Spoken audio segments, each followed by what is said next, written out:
Olá, eu sou Poliana Tavares, sou psicóloga clínica e venho aqui para dar continuidade ao vídeo sobre emancipação feminina em comemoração ao mês da mulher. Como eu expliquei no vídeo anterior, eu vou fazer uma série de vídeos falando sobre as conquistas advindas do movimento feminista.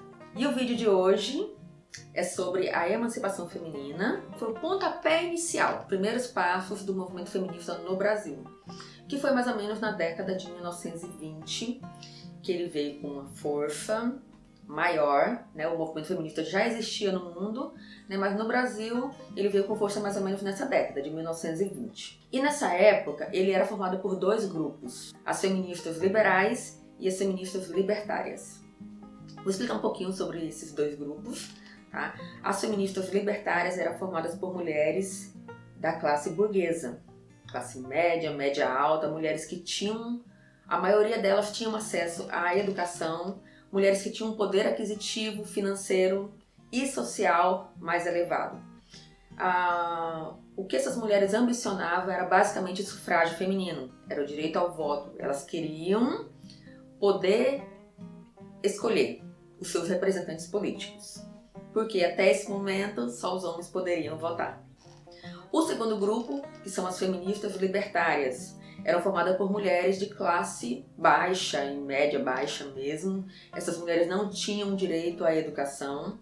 E o que chama bastante atenção é que, além do sufrágio feminino, elas ambicionavam também uma liberdade intelectual, uma liberdade amorosa e sexual, né, e uma liberdade financeira. Essas mulheres, elas já enxergavam que a independência financeira já poderiam conquistar, elas já poderiam conquistar um pouco mais de liberdade. Um fator que é bem importante é que essas mulheres, elas estavam pensando num todo, né? As feministas libertárias, elas pensavam em todas as mulheres, né? Porque todos esses ganhos, todos esses benefícios, todas as mulheres seriam agraciadas, né? Não só o grupo delas, né? Ao contrário do que as liberais ambicionavam. Com muita luta, porque como eu disse, isso aconteceu mais ou menos na década de 1920, e em 1927 elas conseguiram o direito ao voto, que foi um marco muito importante nessa época, que veio dar muita força para o movimento feminista, e foi promulgado em 1932.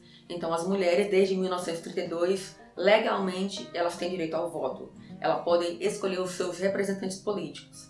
Mas muito mais do que isso, ao meu ponto de vista, o ganho emocional para as mulheres. Simboliza que nós mulheres também temos condições de fazer as nossas próprias escolhas, né? Nós podemos escolher não só os nossos representantes políticos, mas nós podemos escolher o lugar que nós queremos atuar, a profissão que nós podemos e queremos exercer, quando podemos ter filho. Nós podemos fazer as nossas próprias escolhas. Nós somos capazes de fazer as nossas próprias escolhas.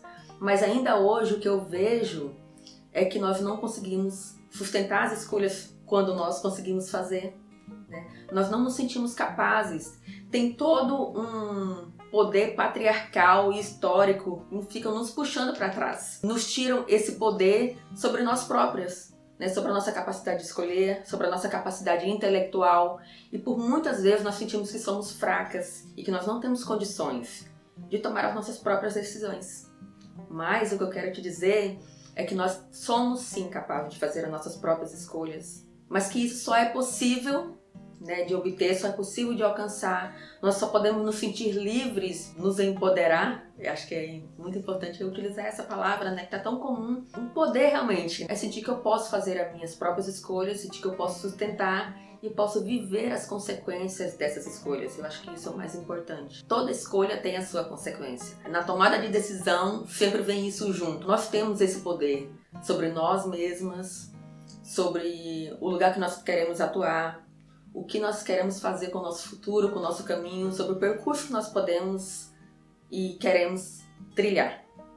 Então, eu venho aqui trazer essa reflexão, pedir que você reflita realmente sobre isso. Se você tem se sentido capaz de fazer as suas próprias escolhas, e mesmo um século depois de tendo conquistado esse direito, nós às vezes nos sentimos fragilizadas. Então eu venho aqui agradecer, finalizo esse vídeo, peço que vocês marquem as suas amigas, marquem as suas manas, compartilhem esse vídeo, chamem para assistir, mostrem para alguma irmã, para alguma mulher. Por vezes não se sente capaz de e suficientemente capaz, né, de trilhar o próprio caminho. Né? Mostra a ela que há maneiras de ela sustentar e se empoderar e se sentir mais confiante em relação ao próprio caminho. Ok? Muito obrigada!